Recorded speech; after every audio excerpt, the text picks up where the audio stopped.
राधा राधा राधा राधा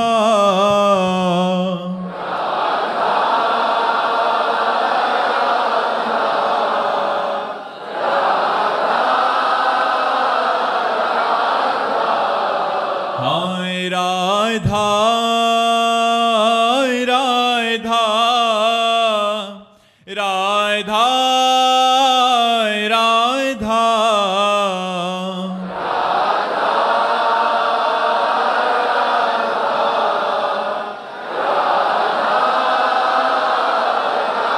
श्री राधा वल्लभ लाल की, समस्त संत हरि भक्तन की, श्री वृंदावन धाम की, श्री सद्गुरुदेव भगवान की।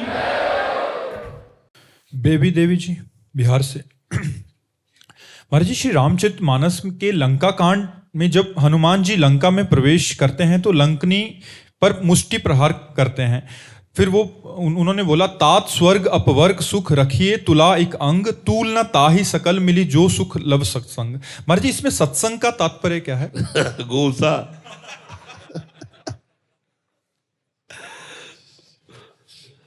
महान परम भागवत जिन कर कमल से भगवान श्री राम के चरण चापते हैं, हनुमान जी महाराज परम पवित्र बाल ब्रह्मचारी भगवत स्वरूप प्रेम में डूबे हुए, जिनके हृदय में सिया राम जी विराजमान है, जिनके कर कमल सदैव राम जी के चरणों का सेवन करते हैं, इनकी महिमा ब्रह्मा जी ने पहले बता रखी थी लंकिनी को। जब रावण ब्रह्म वर दीन्हा, चलत बिरंच कहा मोहि चीन्हा, बिकल हो सितै कप के मारे, तब जानस निश्चर संहारे। जब तू एक कप के प्रहार से मूर्छित होने लगे तो जान लेना महाभागवत हनुमान जी का साक्षात्कार हो गया और निश्चरों का विनाश निश्चित उसी दिन से शुरू हो जाएगा। तो लंकिनी ने कहा, तुम्हारे जैसे चोरों का आहार करना मेरा विषय है। कहां घुसा जा रहा चुपके से? बड़ी सूक्ष्म दृष्टि थी। यद्यपि अति लघु रूप धरे वो हनुमाना, पैठा नगर सुमिरी भगवाना, भगवान का सुमिरन करते हुए बहुत छोटा रूप धारण किया था, मतलब मच्छर से भी छोटा, अति सूक्ष्म। पर वो लंकिनी भी कोई साधारण थोड़ी थी। जो ब्रह्मा जी से बात किए हुए, ब्रह्मा जी की बात तो परम पवित्र थी। उसने दृष्टि डाली, देखा ये तो हनुमान जी महाराज जा रहे। रुको, तो हनुमान जी को कौन रोक सकता है? जिसे भगवान राम के अमोघ बाण को कोई रोक नहीं सकता, ऐसे हनुमान जी को कोई नहीं रोक सकता। मुठिका मार महाकप हनी, खून उगलती हुई गिर पड़ी, बोले तात मोर अति पुण्य बहुता। एक घूसा पड़ा, बोले तात मोर अति पुण्य बहुता, मेरा बहुत पुण्य हुआ जो आपने मुझे छू लिया, आपने छू लिया। जिन कर कमल से राम जी के चरण चापते, आज उन्हीं कर कमल का मुझ राक्षसी को स्पर्श प्राप्त हुआ। जिनके हृदय में सिया राम विराजमान है, वो मेरे सामने है। तात मोर अति पुण्य बहुता, देखियो नयन राम कर दूता। आज मैंने भगवान के दास को देखा, ये बात है। वहां संग जो है वो हनुमान जी का दर्शन और हनुमान जी का स्पर्श उसको प्राप्त हो रहा है। इस बात का उसको सुख मिल रहा है जी। पंकज कुमार जी कुरुक्षेत्र से। राधा वल्लभ श्री हरिवंश महाराज जी, आपके चरणों में दंडवत प्रणाम। गुरुदेव भगवान, आपके श्रीमुख से एकांतिक में कई बार सुना है कि भगवत प्राप्ति के मार्ग पर चलने हैं तो अपने आप को मरा हुआ मान लो। गुरुदेव, अपने आप को मरा हुआ कैसे माने महाराज जी? इसका तात्पर्य महाराज जी। आम शून्य जीवन ही अध्यात्म की ऊंचाई को प्राप्त करता है। आम शून्य होना ही वो विदेह जीवन है। मरो रे जोगी मरो, ऐसे मर के दीठो जैसे गोरख मर दीठो। आपो त्याग जगत में बैठे, नहीं किसी से काम, उनमें तो कछु अंतर नहीं, संत कहो चाहे राम। मन मारिया तन वश में की ना, हुआ भरम सब दूर, बाहर से कछु दिखत नाही, अंदर चमके नूर। आपो त्याग जगत में बैठे, नहीं किसी से काम, उनमें तो कछु अंतर नहीं, संत कहो चहे राम। जो संपूर्ण संसार के भोगों से विरक्त हो चुका है, निर्विणस्य विरक्तस्य पुरुषस्योक्त वेदिनः मनस्त्यजति दौरात्म्यम चिंतितस्यानुचिंतया। जो समस्त भोगों से विरक्त हो चुका है, शब्द स्पर्श रूप रसगंध, जिसने संसार के नानात्व का चिंतन त्याग दिया है, गुरुदेव, सदगुरुदेव, संतजन, शास्त्र, इनके उपदेशों को भली भांति हृदयंगम करके निश्चित कर लिया है कि आत्मस्वरूप ही सत्य है और ये तीनों देह और इनका विलास असत्य है, इसलिए वो असत्य से मन को हटाकर सत्य स्वरूप आत्मा स्वरूप श्री भगवान में या अपने आत्मा में स्थित कर दिया है। वो मरा हुआ पुरुष है, वो विदेह है, वो जीवन मुक्त है, वो अहम शून्य जीवन है।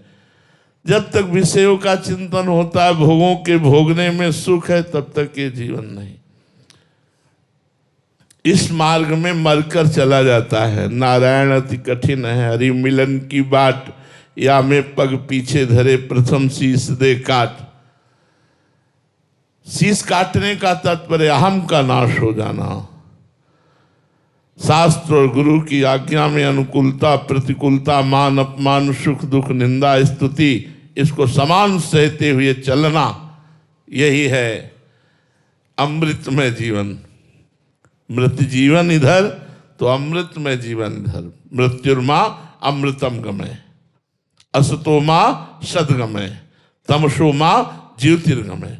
ये है, जब तक हमारा मन जिंदा है तो वो वासनाओं की खेल खेलने की इच्छा में हमें बांधता रहेगा।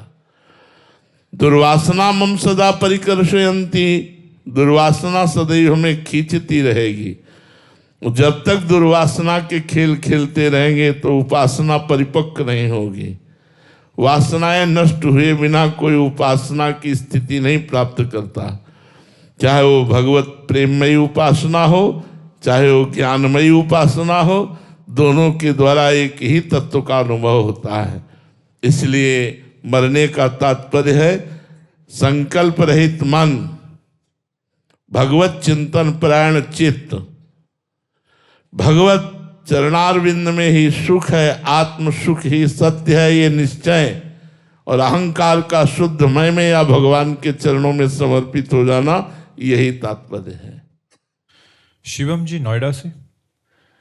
राधे राधे महाराज जी। महाराज जी, बहुत संतों की वाणी से और अष्टावक्र गीता जी में साक्षी भाव या दृष्टा भाव होने की स्थिति के बारे में सुना है। महाराज जी, क्या ये स्थिति भक्ति मार्ग में भी आती है या फिर सिर्फ ध्यान या ज्ञान मार्ग या अष्टांग योग में ही? भक्ति मार्ग में कर्म समर्पण करते हुए भगवान मेरे हृदय में बैठकर बुलवा रहे हैं, भगवान मेरी भुजाओं में बैठकर कर्म करवा रहे हैं, मेरे भगवान ही सब कुछ कर रहे हैं।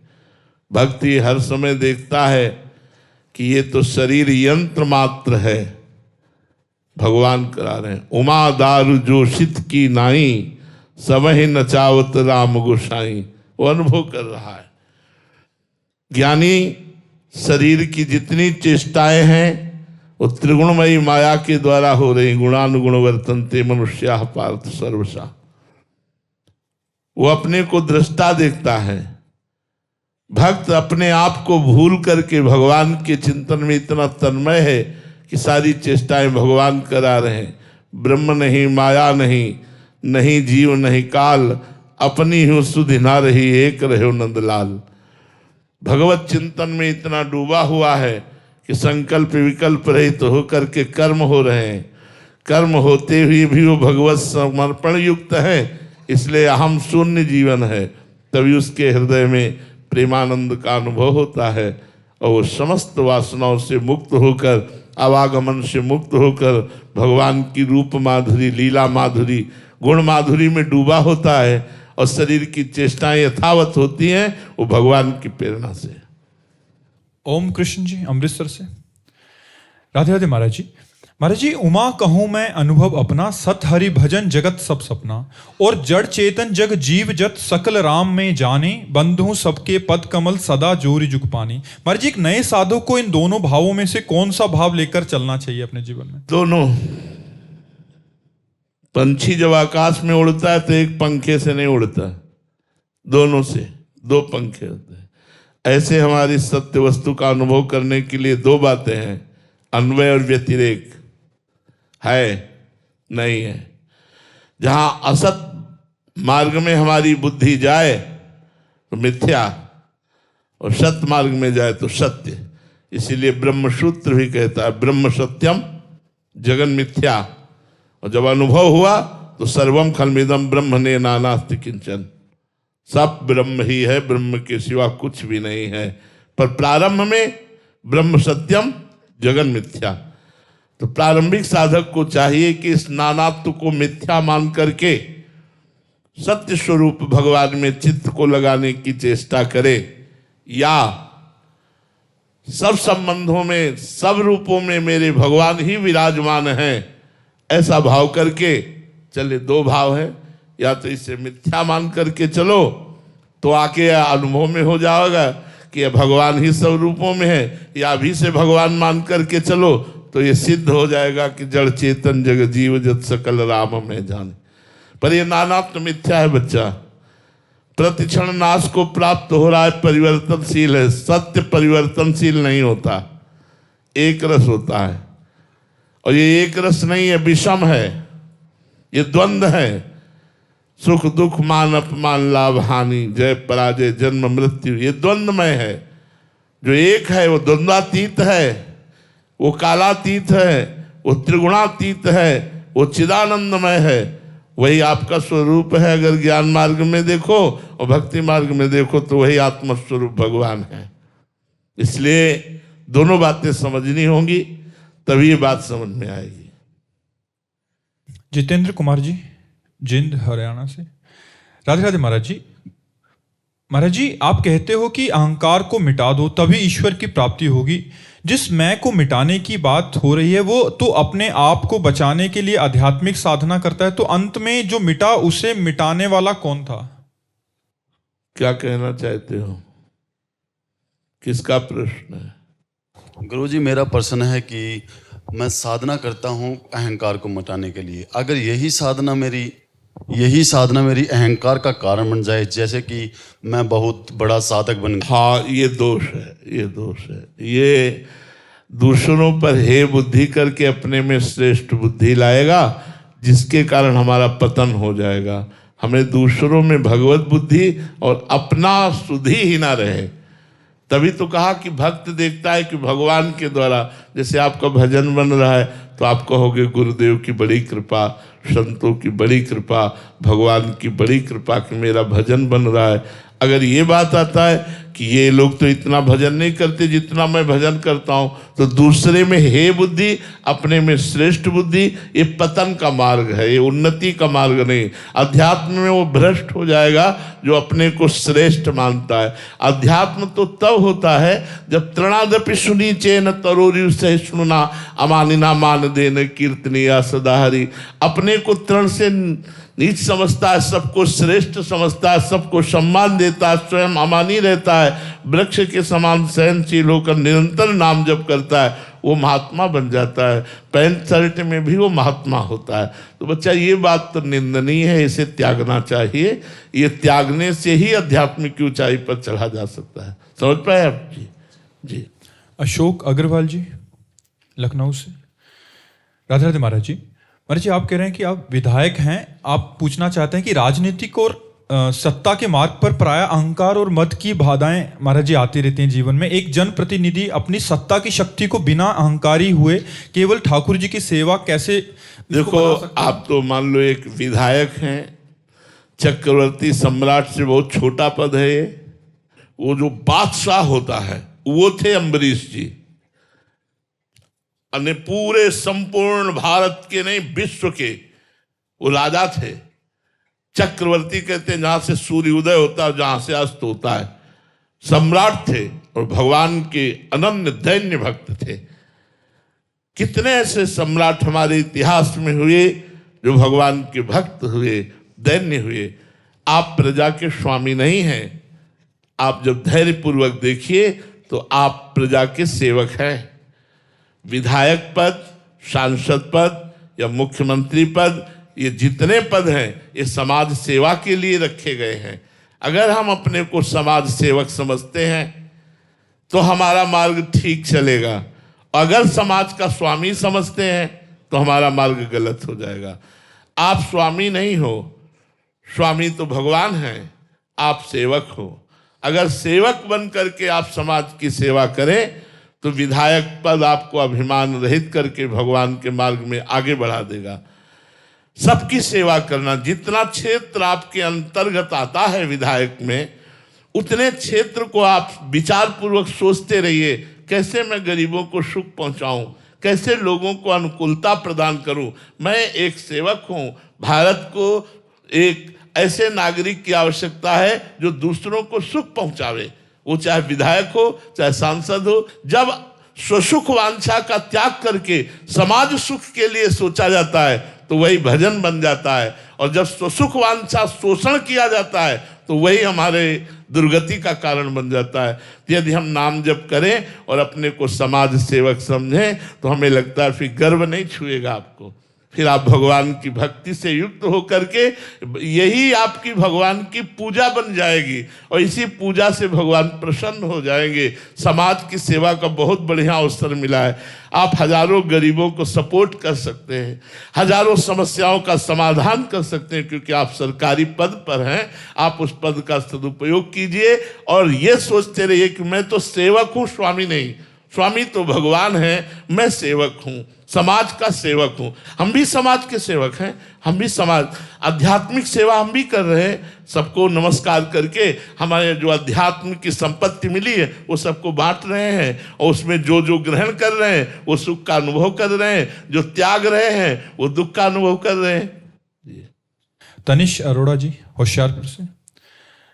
महाराज जी, आपके चरणों में कोटि कोटि प्रणाम।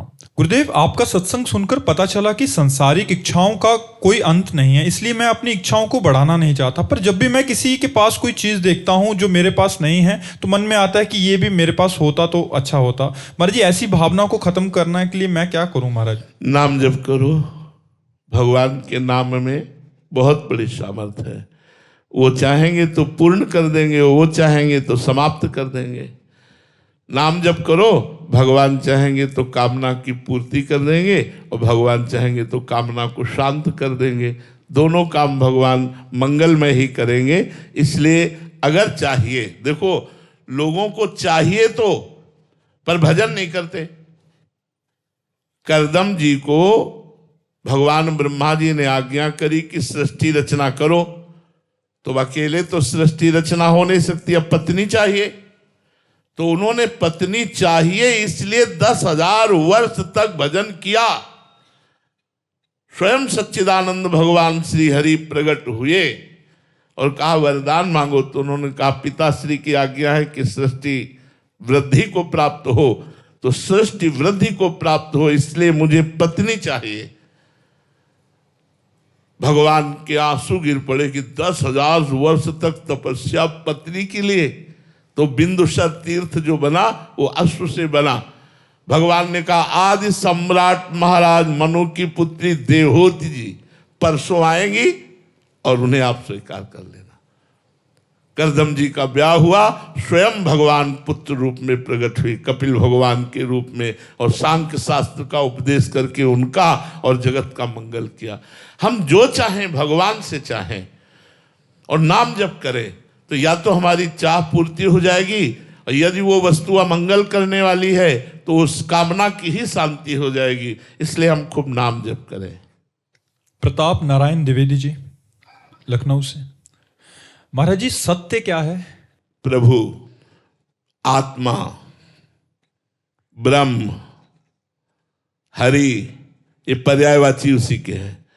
एक सत्य के बहुत रूप से विवेचन करने वाले शास्त्र मिलेंगे, बहुत से विवेचन करने वाले संत मिलेंगे, पर वो एक सत्य है, प्रभु जो सबका स्वामी है। जो सब रूपों में है, वही परमात्मा एक सत्य सच्चिदानंद रूपाय विश्वोत्पत्त्यादि हेतवे तापत्रय विनाशाय श्री कृष्णाय वयम नमः। सत कौन? भगवान। चिदानंद कौन? भगवान। आनंद कौन? भगवान। सच्चित आनंद, सच्चिदानंद रूपाय विश्वोत्पत्त्यादि हेतवे, विश्व की उत्पत्ति आदि का हेतु है। तापत्रय विनाशाय, तीनों तापों का नाश करने वाले कौन? श्री कृष्णाय वयम नमः। श्री कृष्ण प्रभु सत्य है, श्री राम प्रभु सत्य है, भगवान शंकर सत्य है। ये नाम उनके अलग अलग, सत्य एक है। वही एक सत्य विविध रूपों में दिखाई दे रहा है, सत्य एक है। कृष्ण प्रसाद गुप्ता जी, राधे राधे महाराज जी। महाराज जी, माया पर विजय प्राप्त करना बहुत कठिन सा लग रहा है। एक क्षण लगता है कि मैं जीत पाऊंगा, पर जैसे ही प्रतिकूल परिस्थिति आने लगती है तो मैं टूट सा जाता हूँ, घबराहट सी होने लगती है। गुरुदेव, ये तीनों गुणों से गुणातीत कैसे हुआ जाए, मायातीत कैसे हुआ? ये ओ मन आधत स्व मई बुद्धि निवेश, मेरे में मन लगा दो, मेरे में बुद्धि लगा दो। भगवान कहते देवी हेषा गुणमयी मम माया दुरत्या मामे ये प्रपद्यन्ते माया में ताम तरन्ते। ये जो दैवी त्रिगुणमयी माया है, इससे पार होना दुरत्य है, स्वयं भगवान कह रहे हैं। अगर इससे पार होना चाहते हो तो मेरे चरणों की शरण में आ जाओ। भगवान की शरण में होकर गीता जी का स्वाध्याय करो, श्रीमद् भागवत का स्वाध्याय करो, संतों का सत्संग करो, खूब मंत्र नाम जप करो। जो दुख सुख आवे भगवान का कृपा प्रसाद अनुभव करते उसे सह लो, देखो निकल जाओगे। अगर भगवान में चित्त लगा है तो आपसे सच्ची कहते हैं कोई भी दुख परास्त नहीं कर सकता। अगर भगवान में चित्त नहीं लगा है तो कोई भी सुख आपको शांति नहीं प्रदान कर सकता। भगवत विमुख को त्रिभुवन का राजा बना दिया जाए, सब भोग उसे एक साथ दे दिए जाए, तो भी वो कभी तृप्त व शांत नहीं हो सकता। और भगवत शरणागत, भगवत चिंतन करने वाले को एक साथ दुनिया के सारे दुख दे दिए जाए तो भी वह शांत नहीं हो सकता, क्योंकि भगवान आनंद समुद्र उसके हृदय में स्थित होकर के वो सामर्थ्य देते हैं जिससे वो सब दुखों को भूल जाता है। इसलिए विश्वास करो, आप भगवान के नाम जप में बड़ी सामर्थ्य है, टूटो मत। देखो, ऐसा नहीं कि हम केवल प्रवचन कर रहे हों, कैसा दुखमय जीवन है, लेकिन आपसे सच्ची कहता हूं, मुझे एक मिनट भी कभी दुख का अनुभव नहीं होने देते प्रभु। हर समय हमारा हृदय आनंदित रहता है, हम प्रसन्न रहते हैं। आप इतने सुखी नहीं होंगे जितने हम सुखी हैं। क्यों? आपका कहीं ना कहीं संसार से राग है, हमारा प्रभु से संबंध है, तो ना मरने का डर है और ना इस रोग का दुख है, हर समय आनंद बना रहता है। इसलिए सबसे प्रार्थना करते हैं, यदि सुखी होना चाहते हो तो प्रभु के चरणों का आश्रय ले लो, नाम जप करो। 24 घंटे में 24 मिनट ही प्रभु को दे दो, तुम्हारा मंगल हो जाएगा। 24 मिनट नाम जप करने लगो, तुम्हारा मंगल हो जाएगा। आप शुरू तो करो। अब आप शराब पिएंगे, मांस खाएंगे, गंदे आचरण करेंगे तो आप दुर्गति को प्राप्त होंगे, अशांति को प्राप्त होंगे, चिंता भय शोक ये आपको ग्रसित कर लेंगे, आप डिप्रेशन में चले जाएंगे, ओवर थिंकिंग इतनी बढ़ जाएगी कि आप शांत नहीं रह पाएंगे। इसलिए नाम जप करो, पवित्र भोजन करो, गंदे भोजन का त्याग करो, आप देखो शांति मिलने लगेगी, हृदय शांत हो जाएगा। भोजन का बहुत बड़ा प्रभाव होता है। आज लोग ना भोजन पर ध्यान दे रहे हैं, ना पवित्रता पर ध्यान दे रहे हैं। जो मनाया, जैसा मनाया, खाया पिया वैसे ही किया, बस पशुवत आचरणों पर ज्यादातर वृत्ति लग रही है। आध्यात्मिक आचरणों को हम भूलते चले जा रहे हैं। इसलिए हमें जरूरत है अध्यात्म की, वही हमें शांति, वही हमें आनंद, वही जो हमें चाहिए वो अध्यात्म से मिलेगा, प्रकृति से तो मिल ही नहीं सकता। परमात्मा का अंश प्रकृति भोग से कभी सुखी नहीं हो सकता। जब तक वो परमात्मा में नहीं लगेगा तब तक सुखी नहीं हो सकता। और ये इंद्रियां प्रकृति की तरफ ही आकर्षित करती हैं, बस यही समस्या है। इसी समस्या को सुधार लिया जाए तो माया पर विजय प्राप्त हो जाएगी। और वो है भगवान का नाम, भगवान के गुण, भगवान की लीला, चरित्रों का गायन श्रवण, भगवान के संतों का संग। इससे बहुत जल्दी लाभ मिलेगा, बहुत जल्दी लाभ मिलेगा। श्री राधा वल्लभ लाल लाल की है।